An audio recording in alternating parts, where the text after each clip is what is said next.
As a U.S. congressman's wife, this Greek immigrant would not be silenced. Popular as a talk show guest for her conservative views and opinions, she could be strong and in control, but always with a changes coming. In the late 90s, she and her husband divorced, and her political views shifted. Now well known for her liberal stance, she ran for governor of California in 2003 and founded the extremely popular website, the Huffington Post. Hello, I'm Ernie Manouse. Coming up on Interviews, our conversation with author, activist, and columnist Arianna Huffington.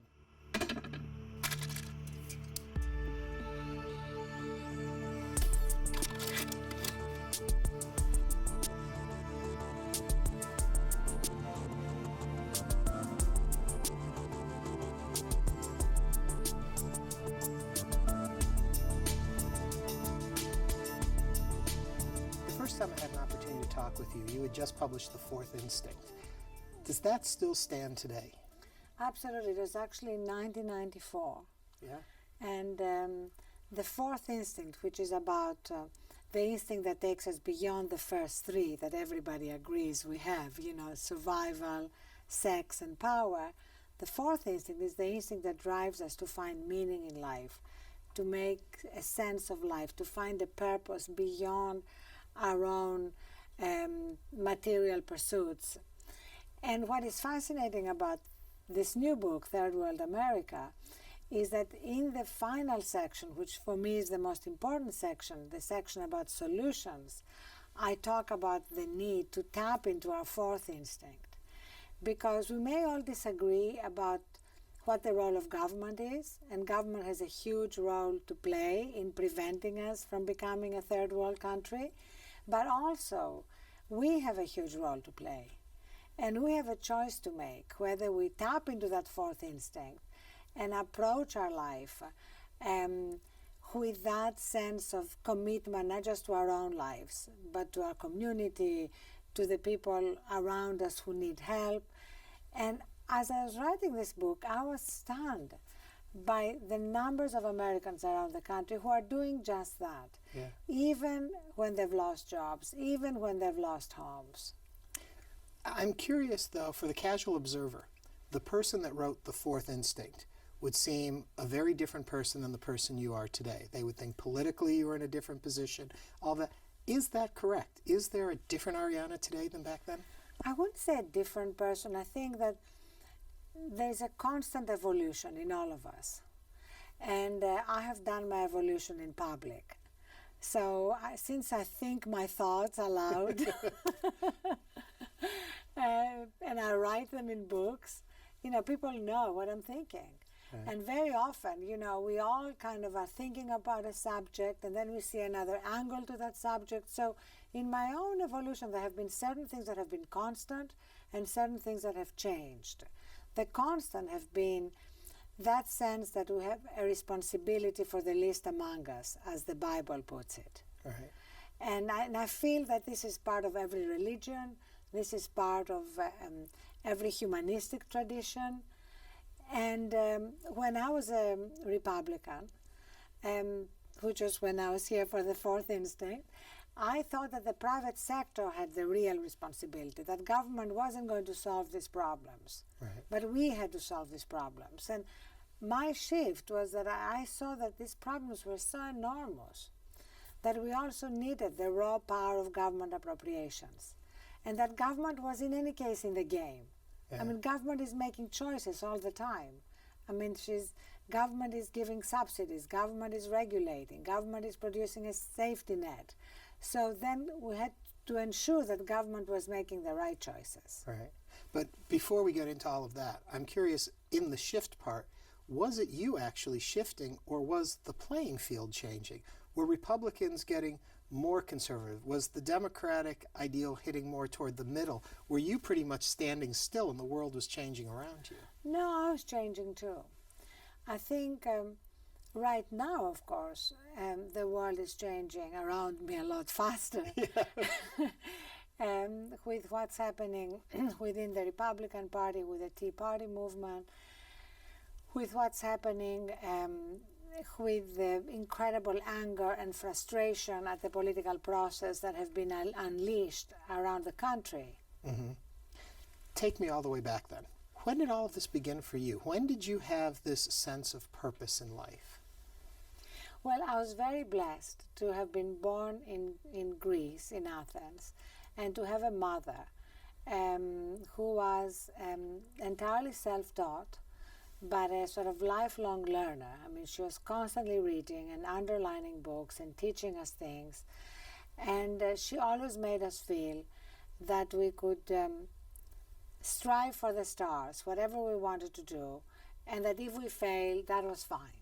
Yeah. And that is the greatest gift that I think a parent can give a child, the gift of knowing that failure doesn't matter. You know, so often, you know, children grow up so terrified of failing that they never try to do what to make their dreams come true. So in my case, when I literally looked at a magazine one day in Athens, and we came from, you know, a family that was living in a one-room apartment, and my parents were divorced. My father was constantly starting newspapers which were constantly failing, so he would go bankrupt, we would have no money, then he would raise a little more money, he would start another newspaper. So that was his dream, which made our existence very precarious. And I was looking at a magazine and I saw a picture of Cambridge in England, and I was 14, and I said to my mother, I really want to go there. And everybody else around me said, don't be crazy. And my mother said, let's make sure you go there. What was it that drew you to it? What was it about that picture that you wanted to go there?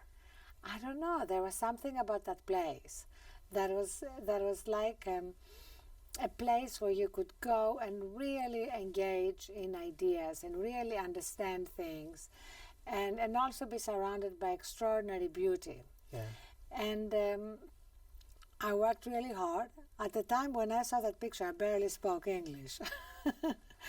So I had to literally learn English as a second language, take my exams, go and take an entrance exam, and I got a scholarship, and I got in, and it was really the turning point. But what do you think gave you the drive? So many people have a dream. They'll see that image of someplace they want to be, and they'll truly want to go there, but then they can't get it together. What gave you the gumption is the best word I can think of. You know, I always think of how I could never have done it without my mother.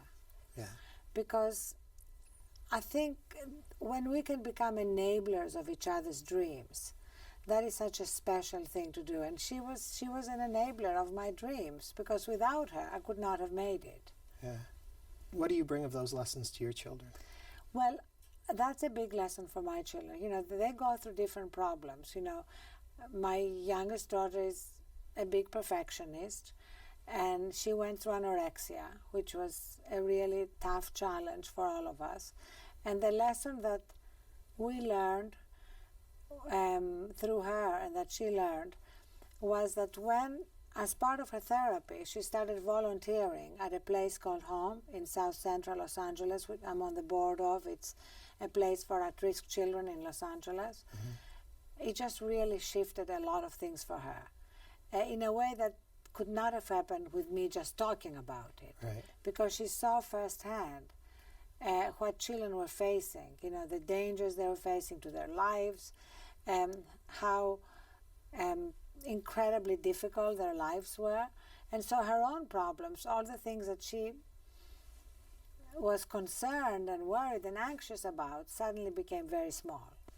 In some way, was there a point where you had that same realization for yourself? Because I'm thinking, you were a political wife. You were in all of this that is seen as high society and all of that going on. Was there a turning point where you woke up and said, wait a minute, all the things this group is concerned with, really, there's so much more out there. Was there something? You know, this group is very mixed. You know, the group of people who have solved all the financial problems, there are many people among them who are really engaged in doing things for others. And in my book, I profile, for example, Susie Buffett, who is Warren Buffett's daughter, and she took her foundation and basically used and is continuing to use everything in the foundation to make Omaha better, you know, her own community. And I entitled that section, Find Your Own Calcutta, which is Mother Teresa's expression, because a lot of people would go to her and say, I want to come to Calcutta and volunteer for you. And she would say, go find your own Calcutta. You know, they're all around us. They're communities and pockets of need. And so there are many people who do that and can have great lives themselves. What I discovered for myself is that life that is just about ourselves and just about success and money, etc., is never ultimately fulfilling. Yeah. There was something that I read that you had said where you said raising money, you thought that people going out and doing good would be easy. There's so many philanthropic people out there who care, but boy, it became easier to raise money for operas, for museums, for the arts, but when it came to the homeless and all of that, it became harder to get people engaged. And that's beginning to change now, and I think that's part of what I want to do, you know, with this book, to put the spotlight on the need and the fact that we actually all have a responsibility to step up and do something beyond what we've already been doing. Yeah. Okay, I'm taking you back to Cambridge now. You get there, how much was it like what you thought it would be, and how much was it a different world than what you expected? Oh, it was so different from my life. Remember, I came from this very tribal family, you know, where very close-knit family with my mother and sister especially. And at Cambridge, you know, I lived in this college, Girton College, where, which was very Gothic. My room was the size of you and me together here, like that. And I had sort of, I had to feed shillings into the gas meter in order to get any heat and walk what seemed like a mile to the bathrooms and the showers. So it was a very different and at first difficult existence, but what was amazing was the intellectual life. Yeah. And I got very quickly involved in the Cambridge Union, which was the debating society, and I literally taught myself to debate. And that's another thing I tell people, because, you know, public speaking is supposed to be public fear number one, you know, public fear number two being death by mutilation. That gives you an idea. Right. And so I just literally made myself get up at the end of each debate. I was probably the last called because I was so bad, and just learned to use that muscle. Why did you know you needed to know that? Because what drove me is that there were things I wanted to say, and I knew that I had to learn how to speak in order to be able to communicate. Yeah. From there, you become a successful author. You marry into politics, easy way to put it. Life different then for you? What you expected, not what you expected? Well, I married in my mid-30s, so I had already written quite a few books and had by then moved to America from England. I married a Houstonian, yes, and in fact we lived our first year in Houston, and we had two daughters who were sort of the center of our lives. And then even after our divorce, we really parented these two girls together, and I would come back to Houston regularly because I stayed close to my in-laws and my sister-in-law, and had made lots of great friends here. So Houston was the beginning of my married life, and then we moved to Washington, and Michael ran for Congress, and then he ran for the Senate and lost, and that was my introduction to politics, elective politics. At what point did you realize it was something you loved? Assuming it is something you love. You might not like politics at all. Oh no, I love politics. I love really both the end result, because it's so critically important for people's lives. Do you still believe in the end result, though? Do you still believe that those people elected do get the work done? Well, the end result is very important. Even when they don't get it done, it has a huge impact. Yeah. I mean, we have a broken political system. It's not it's impossible to avoid that conclusion. We have a system which is dominated by special interests. That's what makes us a little bit of a banana republic, the fact that politicians are bought by special interests. I mean, that's another thing that makes us a third world America. If we don't stop it, it could get even worse. Yeah. And so I saw firsthand, how the system works. Did it surprise you were accepted in the political arena? No, one of the great things about America, which is different from England, is say having an accent doesn't matter. Henry Kissinger could be Secretary of State. Yeah. That could never have happened in England. In fact, when I first met him, he said to me that you're going to discover the great advantages of complete and total incomprehensibility in American public life. So I immediately knew that being an immigrant was again part of the American DNA. Yeah. Having the history that you had, looking at the current struggles and battles over immigration, what are your views on all of that? Well, that is really deeply disturbing, because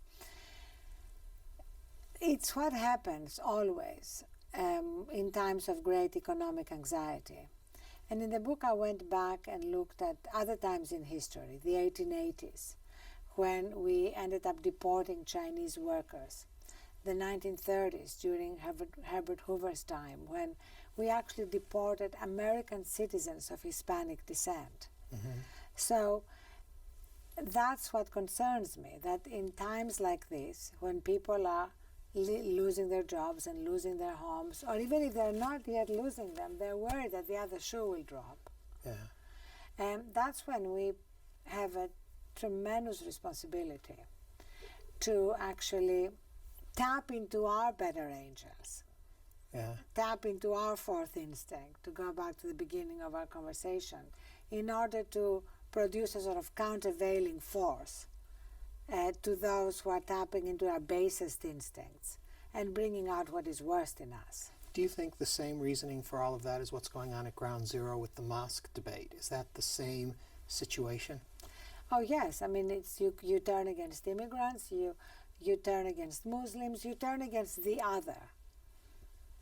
And yes, what's happening with the community center is really stunning.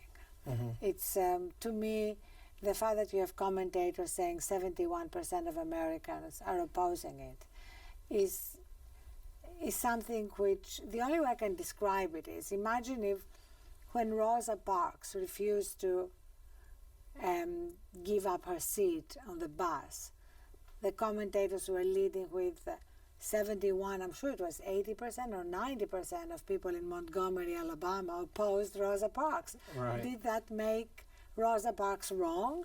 I mean, when did we suddenly become a country that decides what is right based on popular opinion? And I think that goes into so much, even since you have the Huffington Post, the media. There's such instant reaction to things, and there's not saying at the Huffington Post, but I'm saying in general, there's not fact-checking. Things happen, things are said. Even if a mistake is made and they go back and retract it, it's out there. Things are moving. I sometimes worry too fast.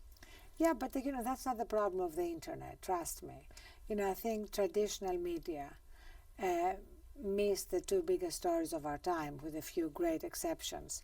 The fact that there were no WMD in Iraq, and the financial meltdown. So I think that, sure, it's easier to quickly get misinformation out through the internet, but it's also much easier to correct it, and correct it transparently. Yeah. Okay, back then over. Now you're in the political arena, and all of a sudden you're getting a lot of attention. You're appearing on TV shows. Was being a commentator, being involved in the national discourse, something you desired or something that just seemed to happen? Well, it's an extension of wanting to influence the national conversation. There are many ways to influence the national conversation. The media, writing books, giving speeches, these are all ways in which we communicate with each other. And I find what's happening in social media is fascinating. I mean, I find this is going to be unprecedented, the role social media play to bring people together in hard times. Mm-hmm. I mean, you now have, for example,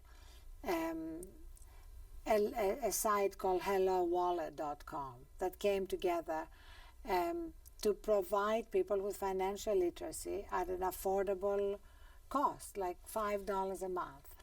Yeah. Because so many Americans don't know about how to read a mortgage contract or a credit card contract. Yeah. Okay. The Huffington Post. You have done what so many people have set out to do and failed miserably, is being a success on the internet. And not just a success, the pinnacle of success on the internet. How did that come to be? I mean, it's nice to write a blog, but this thing just took off. Well, you know, when we started in 2005, you know, we didn't know what would happen. There were plenty of naysayers, but I could hear my mother's voice saying, just do it. And if you fail, you fail, you know. Yeah. And, you know, from the beginning, what we wanted to do is to create a platform for people's interesting opinions, whether they were well known or not well known. Now we have about 10,000 bloggers, plus, you know, thousands of submissions that our editors go through. Then it was 24/7 news. And increasingly, as we grew, as now we are profitable, we hired reporters who are breaking stories and also doing it in our own way, which is staying on a story. Mm-hmm. Like about a year and a half ago, for example, we brought in Arthur Delaney to be our economic impact correspondent. And his one job is to put flesh and blood on the economic data. Because I feel that we need to tell more stories. Mm-hmm. It's not enough to just sit here and tell you 26 million people are unemployed or underemployed. You know, your eyes glaze over. It doesn't mean anything. But if I say to you, you know, Brenda Carter, that I write about in the book, you know, from Georgia, had the same job for 13 years, and one day she was fired. And what happened to her after that? You know, how did she rebuild her life after 13 years in the same company? Right. That connects with you. But how did you know, or what was it in what you were posting that brought the success that came with it? I think it was really the combination of a platform for really interesting voices, 24/7 news, and a very engaged community, which kept growing. I mean, right now we have about 3.5 million comments a month, for example. Well, what I think is funny is that it has become so big. There are people that know the Huffington Post and don't know that there's a you. That it has become a source. It is a New York Times. It is a London Times. It's become the note of record in a lot of ways. And it was funny, one day I called to make a restaurant reservation in New York, and I gave my name, and they said, "Is this like the newspaper?" Right, it's quite amazing. Now, there are some areas I'm curious about and your thoughts on. One is John McCain. I know back in 2000 you were a John McCain supporter. I'm curious. I was not a John McCain supporter in 2000. He was a friend, and I had launched the shadow conventions at the time, which were really saying that neither political party was offering solutions to three major areas. One was poverty and the growing inequalities, the need for campaign finance reform, and that's where I had really connected with John McCain. And the third one was the failed war on drugs. And John McCain very bravely agreed to open the shadow convention in Philadelphia, where the Republican convention was happening, which was really kind of amazing, given that in a way it was challenging his own political party. But that was that John McCain, right, the Maverick. That's what I'm curious. And I know when you use the term Maverick now, it's almost a joke. When yes. What happened to the Maverick, do you think, over the next 8 years? Well, one of the things that happened, especially since the election, was really this complete obsession over everything else, with doing whatever he thought he had to do to get reelected. So when he faced a primary challenge by J.D. Hayworth, he suddenly started adopting positions which were so contrary to who he was and what he stood for, but he felt that was the way to undermine his opponent. But what does that say about our political system in general? Not to talk about him specifically, but that politicians will change their positions so that they can get elected, it leaves a bad taste in your mouth, I think. Oh, I mean, there's tons of stuff that leaves a bad taste in our mouths about our politics. But we need to recognize that politics is not a spectator sport. We sometimes naively think that we will come out every 4 years, not really every 2 years, because the midterm turnout is incredibly low. And we'll elect, let's say, Barack Obama, and he will go to the White House and change everything, and we can get back to watching television. Watching you on television, that's not how it works. Yeah, well, I think they should still watch me on television, They but I should. think they should watch you when you're on television and read your books and read your post.